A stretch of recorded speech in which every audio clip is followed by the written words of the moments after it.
anys. Espero que estigueu gaudint molt del dia i d'aquest acte de graduació. No puc assistir perquè estic als Estats Units fent un doctorat ara mateix i em sap molt de greu no ser-hi. Donar-vos enhorabona a tots vosaltres per aquesta fita i no deixeu mai de perseguir els vostres objectius a la vida. Moltes gràcies.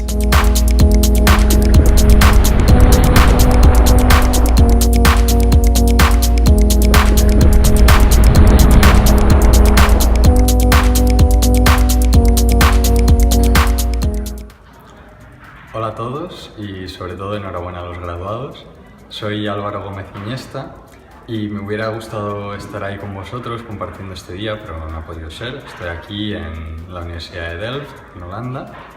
Y bueno, nada, os mando muchas felicidades a todos y gracias por asistir al acto. Y sobre todo agradecer a los profesores su labor durante todos estos años, en particular a Enrique García Berro, que nos dejó el año pasado. Y bueno, nada más, que disfrutéis mucho de esta noche.